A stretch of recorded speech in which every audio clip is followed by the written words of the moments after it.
जानिए कैसे हनुमान जी का एक बाल 1000 शिवलिंगों के बराबर है। यह उस समय की बात है जब पांडवों ने कौरवों पर विजय प्राप्त कर ली थी और सुखपूर्वक अपने महल में रहने लगे।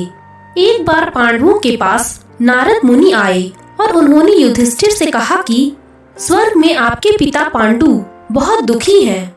जब उन्होंने इसका कारण पूछा तो नारद ने बताया कि पांडु अपने जीते जी राजसूय यज्ञ कराना चाहते थे जो वो कर न सके। अब ऐसे में यह आपका फर्ज बनता है कि आप उनकी इस इच्छा को पूरा करके उनकी आत्मा को शांति पहुंचाएं। तब पांडवों ने राजसूय यज्ञ का आयोजन किया और इस आयोजन को भव्य बनाने के लिए युधिष्ठिर ने यज्ञ में भगवान शिव के परम भक्त ऋषि पुरुष मृगा को आमंत्रित करने का फैसला किया।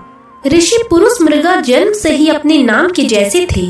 उनका आधा शरीर पुरुष का था और पैर मृग के जैसा था।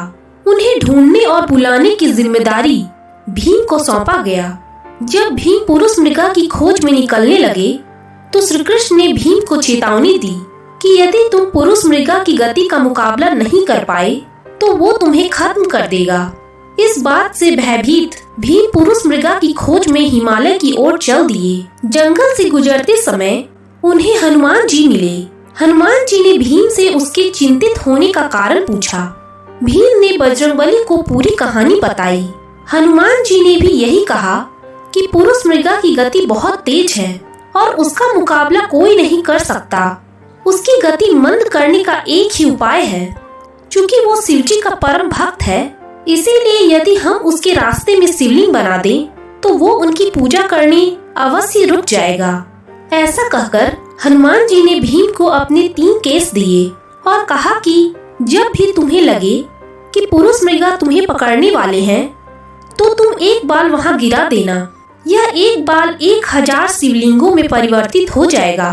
पुरुष मृगा अपने स्वभाव अनुसार हर शिवलिंग की पूजा करेंगे और तुम आगे निकल जाना। हनुमान जी की आज्ञा लेकर भीम आगे बढ़े। अभी वह कुछ ही दूर गए कि भीम को पुरुष मृगा मिल गए जो भगवान महादेव की स्तुति कर रहे थे। भीम ने उन्हें प्रणाम किया और अपने आने का कारण बताया। इस पर ऋषि उनके साथ सशर्त जाने के लिए तैयार हो गए।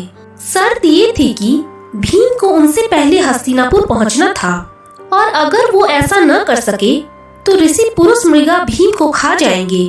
भीम ने भाई की इच्छा को ध्यान में रखते हुए हाँ कर दी और हस्तिनापुर की तरफ पूरे बल से दौड़ पड़े।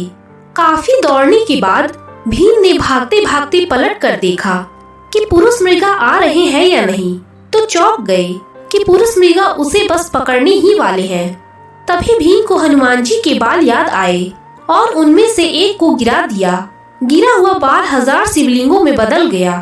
शिव के परम भक्त होने के कारण पुरुष मृगा हर शिवलिंग को प्रणाम करने लगे और भीम भागता रहा। ऐसा भीम ने 3 बार किया और जब वो हस्तिनापुर के द्वार से अंदर जाने ही लगे तो पुरुष मृगा ने भीम को पकड़ लिया। हालांकि भीम ने छलांग लगाई पर उसके पैर दरवाजे के बाहर ही रह गए। इस पर पुरुष मृगा ने भीम को खाना चाहा। इसी दौरान कृष्ण और युधिष्ठिर द्वार पर पहुंच गए। दोनों को देखकर भीम ने भी बहस शुरू कर दी। तब पुरुष मृगा ने युधिष्ठिर से न्याय करने को कहा तो युधिष्ठिर ने कहा कि भीम के पांव द्वार के बाहर रह गए थे, इसीलिए आप सिर्फ भीम के पैर ही खाने के हकदार हैं। युधिष्ठिर के न्याय से पुरुष मृगा प्रसन्न हुए और भीम को बख्श दिया। उन्होंने राजसूय यज्ञ में भाग लिया और सबको आशीर्वाद भी दिया।